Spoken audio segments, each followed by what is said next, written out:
Hi guys, just letting you know that I've marked the start and the end of this trigger warning. I hope you enjoy this video. Thank you. But yeah, I did like it. I did. I swear to God I did. But there was some definite issues. And hello everyone and welcome back to my channel. Today is a book review.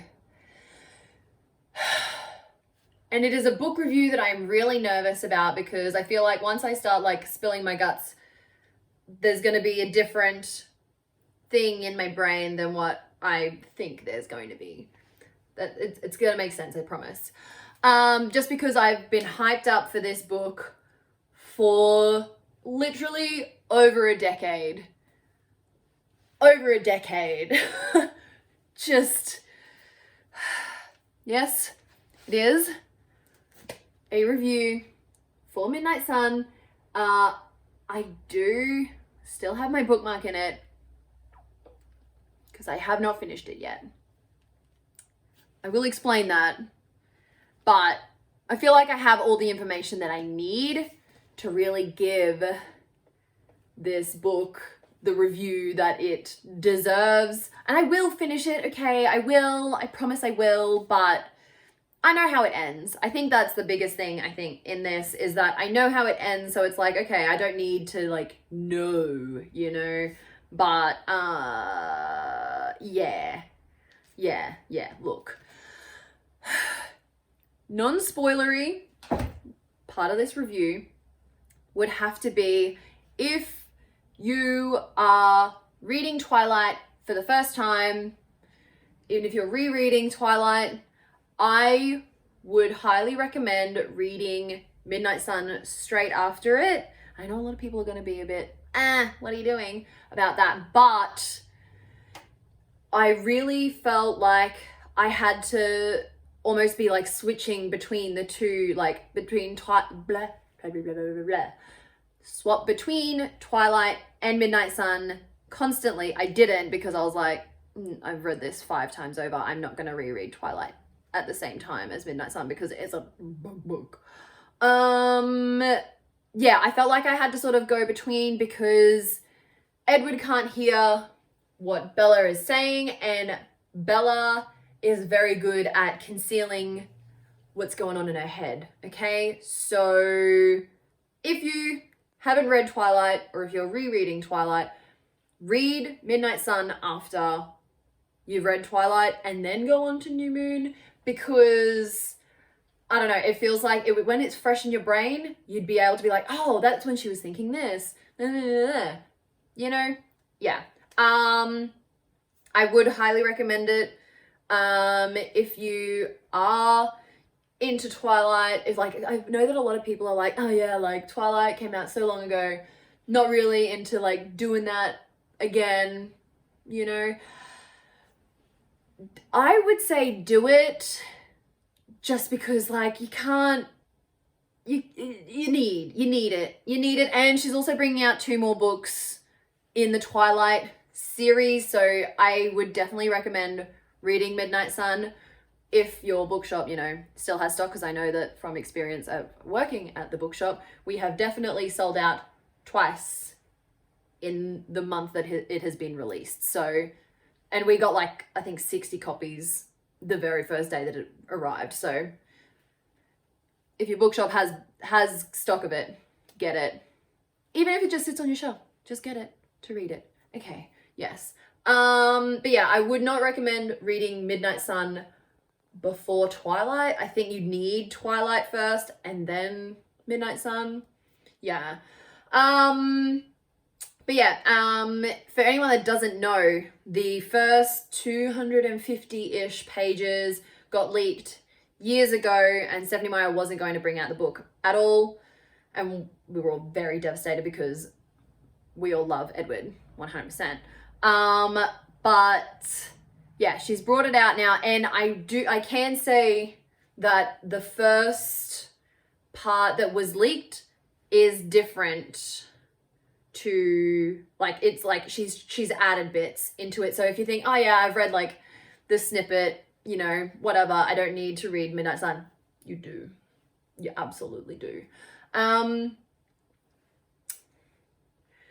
Yes. So look, I mean, if that counts as non-spoilery still, then now we're gonna get right into the spoilers. I'm gonna start with the things that I really liked about this book first, because I feel like, yeah, that's what we're gonna start with. That's what we're gonna go in an order. That's what we're gonna do.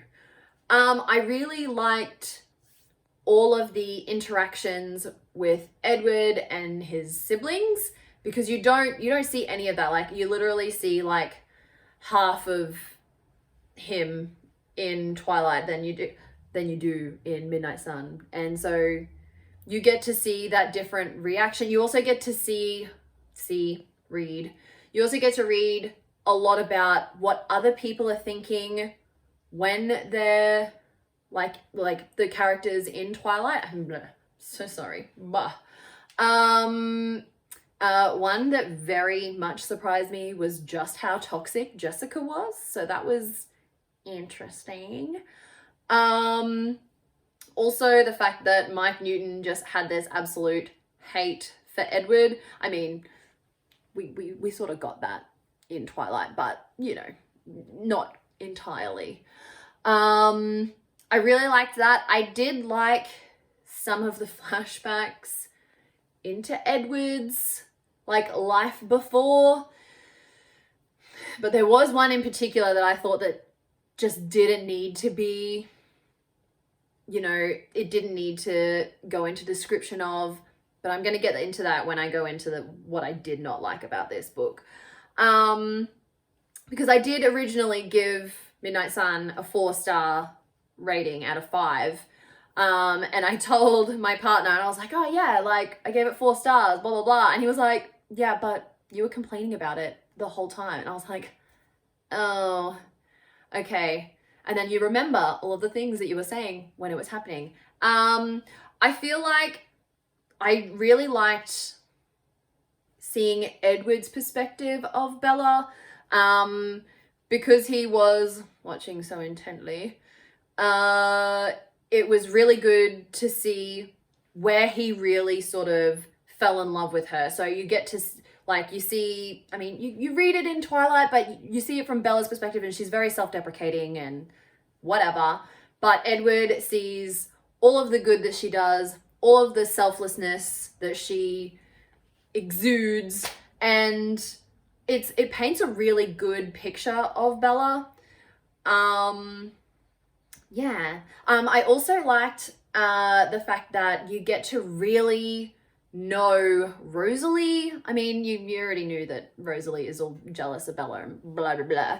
But you get to see her reactions a lot more, and it's like, yeah,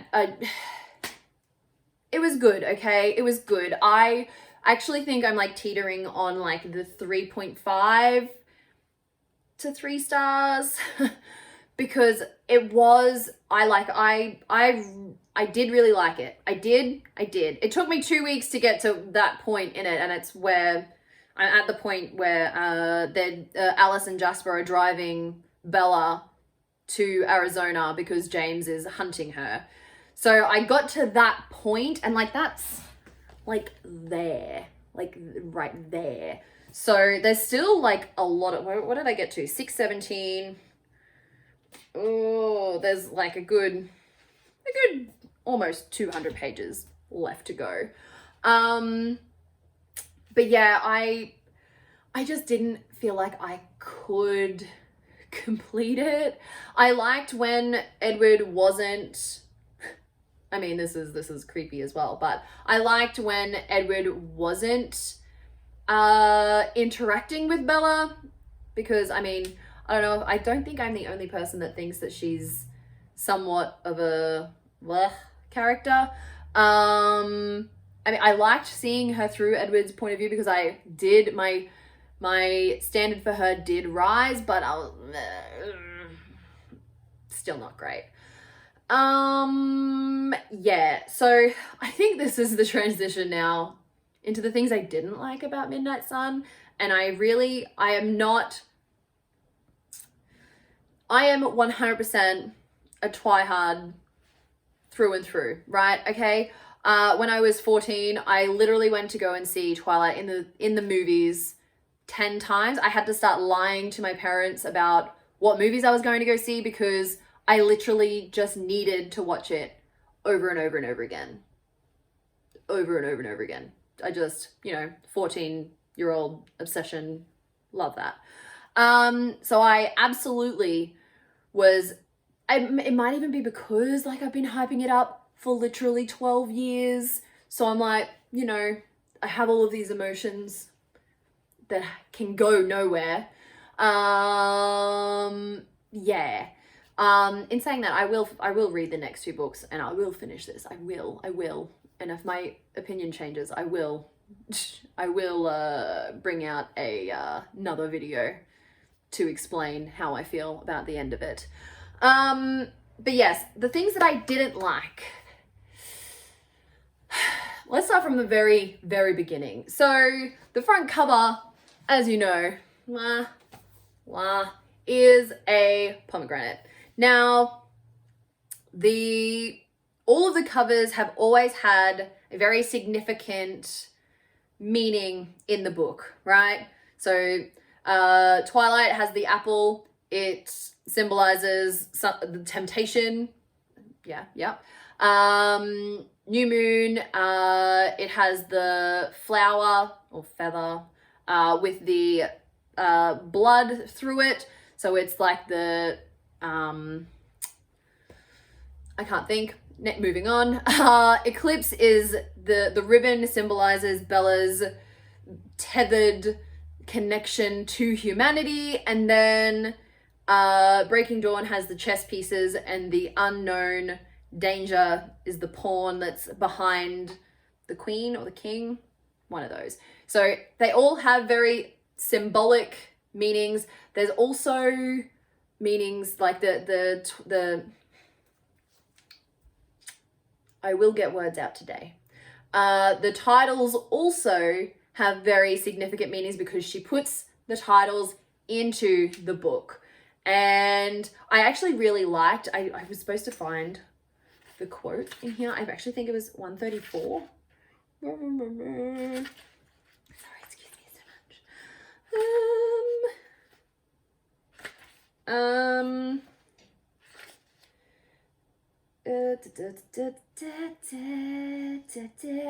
Nope, can't find it. Okay, so it was something about if my life has been this dark night, how is it now that the sun is rising in the middle of my midnight, or something like that, right? So that's the midnight sun thing. I liked that. So I liked the fact that all of the titles in all of them, it's literally just like one sentence or one like paragraph that relates back to the title. Love that. I liked the midnight sun part. However, I did not enjoy the pomegranate. The pomegranate explanations, or like there was literally like 2 or 3 different instances when he spoke about pomegranate seeds, and one I could forgive. One I would have been like, yep, cool, that's the reference to the pomegranate on the cover of the book. 3 times is just not how it's been in all the others. I mean, all the others like Twilight referenced a twilight, and Eclipse referenced an eclipse, but I don't believe, oh wait, Breaking Dawn I think also referenced a Breaking Dawn. I think it was like when Bella became a vampire. It was like the dawn was breaking, or blah blah blah, whatever. I can't remember in New Moon whether there was an actual new moon thing, but yeah, I wasn't expecting an explanation of the pomegranate thing, like why it's a pomegranate, because none of the other pictures had an explanation that was not subtle, Wow, is this how far we were getting with the one thing that I don't like about this? Okay, so yeah, so that's like the pomegranate. I was like, yep, okay, I'm so glad we got an explanation of why it was a damn pomegranate and why it's juicing everywhere. But yeah, I was like, it's not really how the other ones were, you know? Okay, so that's the first thing. First thing. Second thing, and this is why I think Twilight for me is better than Midnight Sun, is that yes, Bella is just an average girl, so you know it's very clear that there's not going to be any crazy descriptions of this girl. I mean, like, yeah, he talks about like her deep brown eyes that he could get lost in, and lovely, wonderful.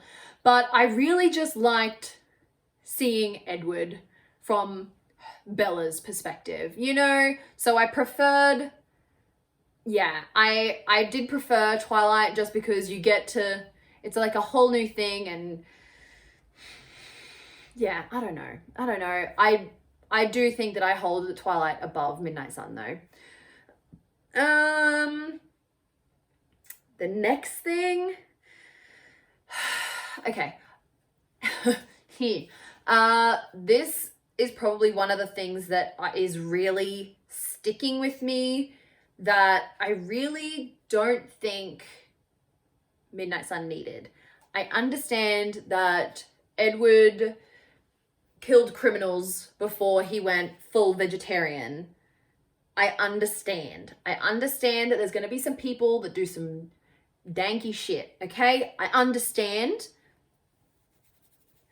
But the only innocent but guilty victim of Edward's was unnecessary. We did not need to be taken to that place. I actually had the skeeves. If you are watching this before you've read Midnight Sun, I will explain that Edward's innocent but guilty victim was a man that he came across that had these thoughts of, I can't, I won't. And Edward stuck around for a little while and realized that this man was saying this because he wanted to have a sexual relationship with a 6-year-old girl. And I understand we want this person to look like the biggest criminal ever. I understand. But we could have had any sort of predator. I feel like we just didn't need to go to that next level. Or like, not saying that any other predator would have made me less, you know, creeped out or anything like that. But it was just that whole extra level that it went to that I did not vibe with. And the fact that Edward waited 3 weeks while this man was collecting all of these things and for this abduction. And Edward waited until the man had reached in the window of the girl's room to get her out. And I don't fuck with that. I do not. No. That was like my really first like, whoa, okay, this is, maybe not. Yes. I have a lot of about, that's just like a lot. Yes. Moving on from that, I will put up a PTSD sort of like trigger thing before this. Moving on from that terrible instance, I also didn't like the fact that it really just shows you how much of an obsessive stalker Edward is. Like, don't give me this creepy Edward Cullen that's super aware of all of these creepy things that he's doing, but still does them anyway.